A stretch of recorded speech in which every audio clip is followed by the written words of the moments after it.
Yup.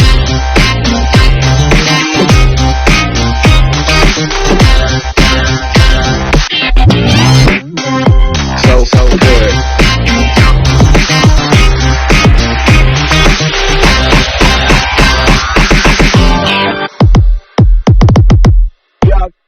How's it, guys, and welcome back to Ultimate Exotics.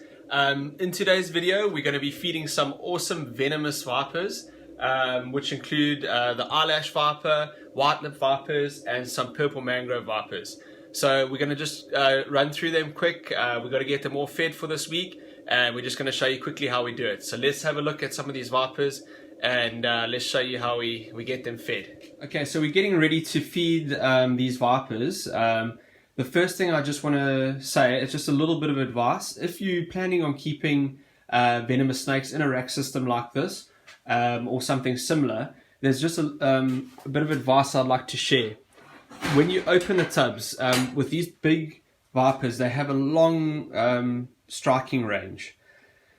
There is a great risk if you open the tub with your hand, because if the animal is sitting at the back there, there is a possibility that it could strike out and possibly hit your thumb or any part of your hand or arm.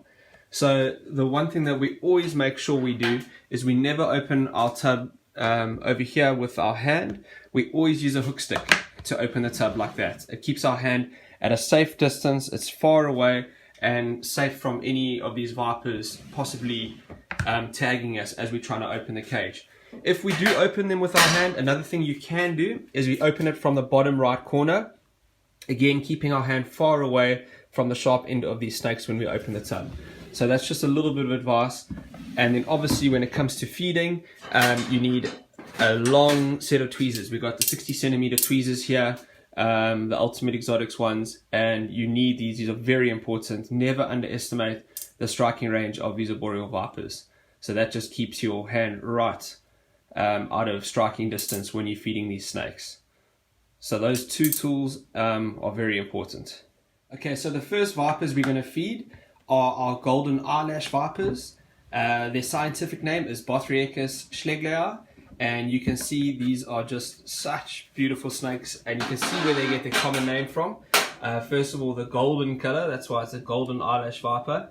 But you can also see where they get the eyelash viper from is, if you have a look, they have just above their eyes they have modified scales, which are almost like eyelashes. They're raised above the eye there, and that's where they get their common name from. They're such a beautiful species of arboreal viper. The one thing you just have to be very careful about, out of all our arboreal vipers we keep here, these probably have one of the furthest striking distances. They can strike extremely far distances. So we're going to feed this girl now. And what I do with the prey item is you don't want anything that's too large, rather go smaller than bigger, and it must just be a little bit bigger than the diameter of their body, or the thickness of their body. So I'm going to just choose a frozen thawed rodent here for her, and let's see if she takes this.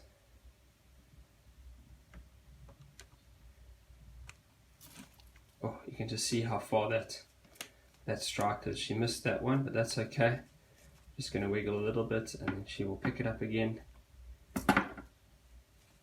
Come on, girl.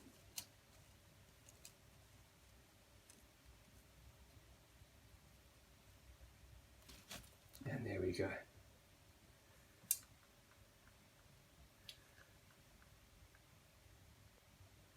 And once they strike, you just immediately release the prey and she'll slowly swallow that. And what a beautiful snake. Okay, so we've got another big girl here to feed. And there she's sitting right at the back. There she is over there. She's a nice big adult female. And let us get some food for her. There we go, big girl.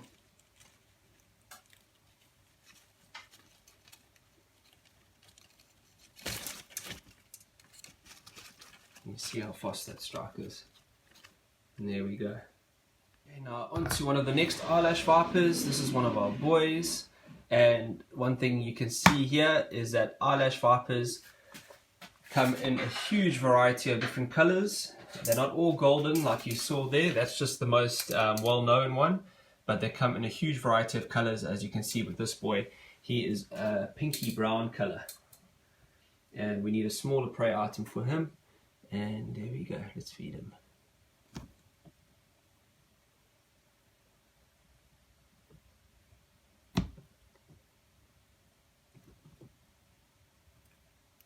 Here we go.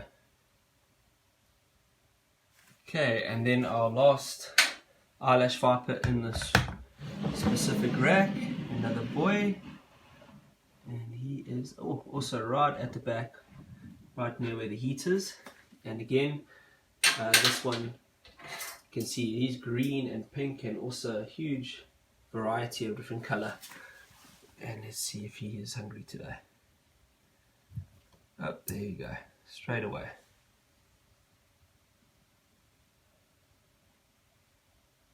Okay, so on to another species we work with here, and this is our white-lipped tree vipers, which is Trimerocerus albulabris, and we feed these exactly the same way, and we keep them the same way as we do our eyelash vipers. So let's see if this girl is hungry here.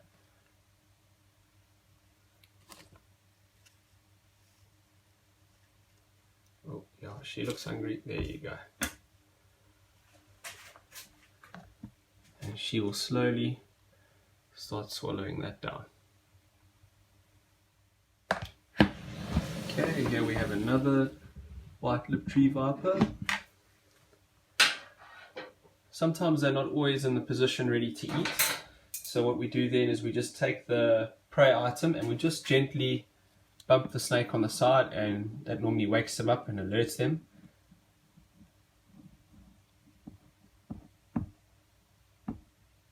And then they can decide if they want to eat or not. And most of the time they eat without any fuss.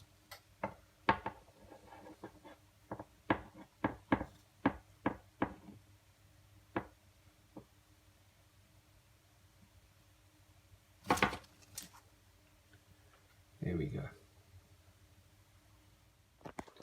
Now on to my favorite white lip, which is a special project that we have here at Ultimate Exotics, and that is our albino white lip, and this is our adult female, and she has to be one of my favorite snakes in our collection. She is just absolutely beautiful, and yeah, let's see if she is hungry today. She normally eats without much trouble.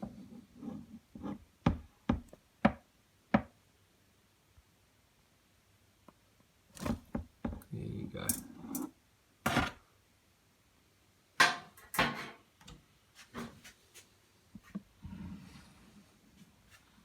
And she is just so bright. You can see how overexposed she is. But look at her colors and look at that beautiful tail. Okay, so now on to another species of arboreal viper, and this is the purple mangrove viper, or Trimerocerus purpurmacularis, and these girls have also a very big striking distance and a nasty venom, so we always be very careful when feeding these girls or working with these girls. And let's see if she is hungry.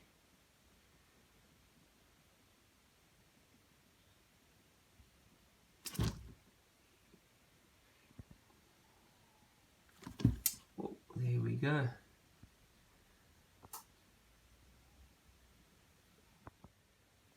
And then we have another special project on the purple mangrove vipers, and this is our melanistic purple mangrove viper. And this to me is one of the most impressive arboreal vipers because they're this beautiful jet black color, and just look at how amazing that is. So that's a melanistic purple mangrove viper. It is a naturally occurring locality, and yeah, we're hoping we can breed a few more of these, but they are just so beautiful. and let's see if she is hungry.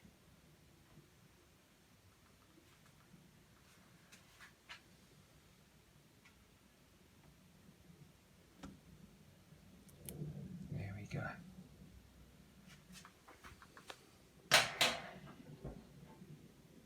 And just look how impressive that snake is.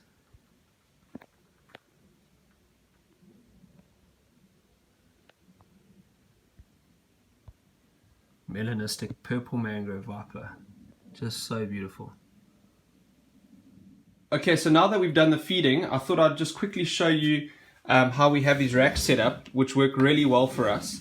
So how we do the heating is at the back of the racks, where the tubs sit, we have two heating cables which have been sunken into those grooves in the back of the rack. So the heating cables are lying in those two grooves there. And we then have, each tub has their own two grooves with the heating cable in, and then we connect that to a day-night controller, which is over there. We then have the probe, which is then placed at the back of the tub where the heating is, and that controller will then turn on and off the heat to regulate the temperature. We are in a cooler time of the year, so the temperature is less. It's probably about 25, 26 in the day, goes down to maybe 21 at night. Just because we're kind of in cooling mode.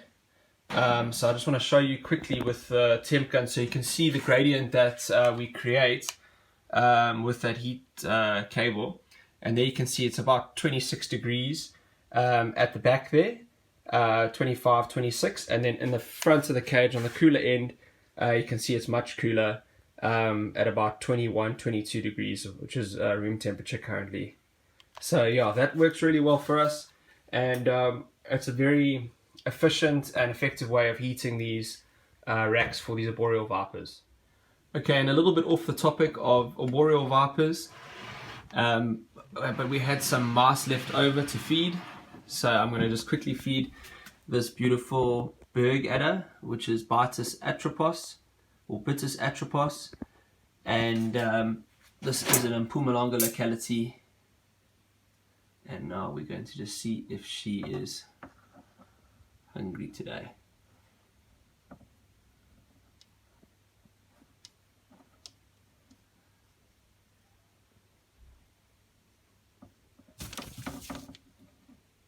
And that's what they do typically. They don't bite and hold on. They just do one quick bite. They have very fast acting venom that paralyzes the mouse. So now she'll wait a few seconds and then her tongue will start flicking around and she'll come and start swallowing that meal. She's just beautiful. Look at those markings. Alright guys, thanks so much for watching this video. I hope you enjoyed seeing those beautiful snakes feed, and I hope you also just learned a little bit about the technique we use to feed them and just the enclosures that we keep them in as well. So yeah, I hope you enjoyed the video. Thanks for watching. We'll see you guys in the next video. Please don't forget to leave a comment below, hit that like button, and most importantly, don't forget to subscribe. Thanks for watching guys. Keep well. Cheers.